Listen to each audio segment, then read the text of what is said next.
9ला.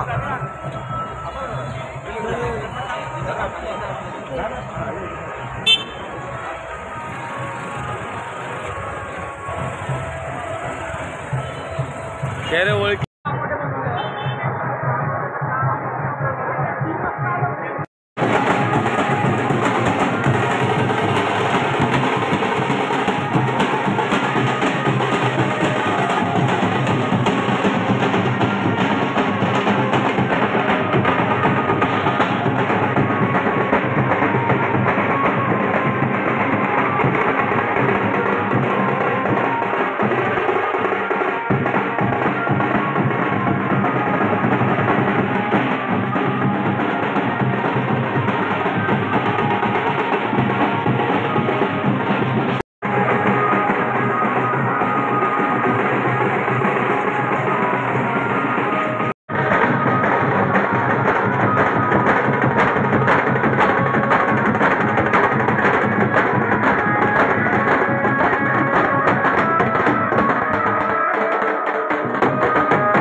कोणी बांधवांचे मनपूर्वक आभार माने. कारण आजची जी मिरवणूक झाली बाबासाहेब आंबेडकरांच्या जयंतीनिमित्त ती अद्वितीय अशी मिरवणूक होती. सर्व समाज एकजुटीने या मिरवणुकीमध्ये उतरला होता. या मिरवणुकीचं हे वैशिष्ट्य आहे. या खांदा कॉलनीमध्ये पूर्वी एक मिरवणूक होत होती, त्याच पद्धतीने आत्ता यावर्षी देखील सर्व समाजाने ठरवून एकच मिरवणूक काढली आणि त्याच्यामध्ये सर्वजण सहभागी झाले. आणखीन या मिरवणुकीचं वैशिष्ट्य म्हणजे या मिरवणुकीच्या माध्यमातून प्रबोधन. कारण बाबासाहेबांची जयंती विचाराची जयंती आहे आणि जो विचार आहे तो सर्व समाजापर्यंत पोहोचला पाहिजे. केवळ आमच्या समाजापर्यंतच नाही तर तमाम समाज जो आहे त्या सर्व समाज बांधवांच्या पद्धतीने पर्यंत हा विचार बाबासाहेबांना पोहोचवण्यासाठी या रॅलीमध्ये आम्ही 2 चित्र तयार केले होते. खास करून एक बाबासाहेबांचं जे विविध काम आहे, एकच काम नाही बाबासाहेबांचं तर चौरंगी असं काम आहे, त्या कामाचं प्रदर्शन या चित्रामधून केलेलं आहे. बाबासाहेबांनी आपल्याला देशासाठी काय दिलं ते या प्रदर्शनामधून या ठिकाणी दाखवण्यात आलं होतं.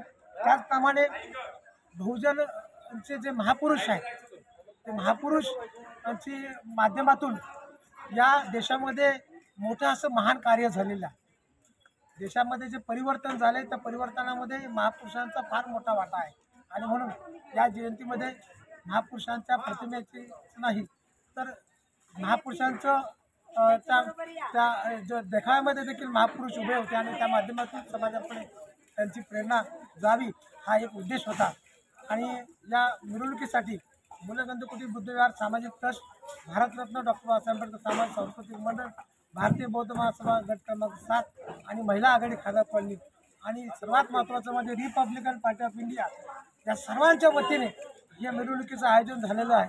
आणि या आयोजनामध्ये बौद्ध जन पंचायत समिती गट क्रमांक 741 यांनी देखील सहकार्य केलं. उद्या देखील सर्वजण एकत्र येऊन एक भीमयुद्ध गीतांचा प्रबोधनात्मक कार्यक्रम आहे आणि अशीच एकोपा असाच एकोपा समाजामध्ये राहावी अशी सर्वांची भावना या मिरवणुकीच्या माध्यमातून झाली. आम्ही सर्व एक आहोत हे पुन्हा एकदा तमाम जनतेला दाखवून दिलं. त्याबद्दल मी तमाम सर्व जनतेचं सर्व बांधवांचं मी मनपूर्वक आभार मानतो. धन्यवाद. जय भीम. उद्या आपण कार्यक्रम ठेवलेला आहे ऑर्केस्ट्रा, त्या संदर्भात काय सांगाल?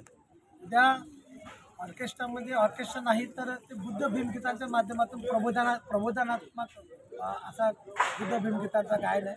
केवळ गायन नाही ते बाबासाहेबांचे विचार गीतांच्या माध्यमातून लोकांपर्यंत पोहोचवण्याचा हा एक उपक्रम आहे.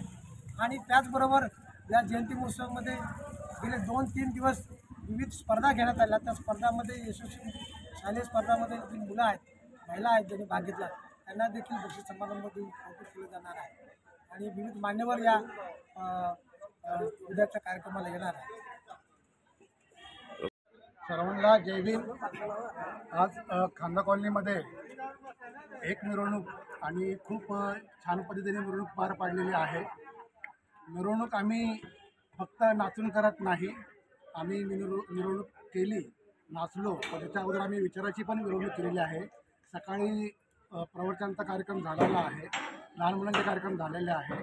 सिक्युरिटी कॉलेजमध्ये 18 तास मुलांनी वाचून जयंती साजरी केलेली आहे. म्हणजे आमची जयंती जी आहे ती वाचून, प्रबोधन घेऊन, संस्कार घडवून आणि मग एन्जॉय करून आम्ही ती पार पाडतो. मिरवणुकीचे जे आकर्षण आहे हे डॉक्टर बाबासाहेब आंबेडकर आणि महात्मा ज्योतिबा फुले यांनी हे जे रोल केलेले आहेत ते आज ह्या वेशभूषा केलेल्या आहे. आज खरंच ह्या मिरवणुकीचं हे आकर्षण होतं आणि मी सर्व जनतेचं, सर्वांचे मी आयोजकाच्या वतीने मी आभार मानतो. जय.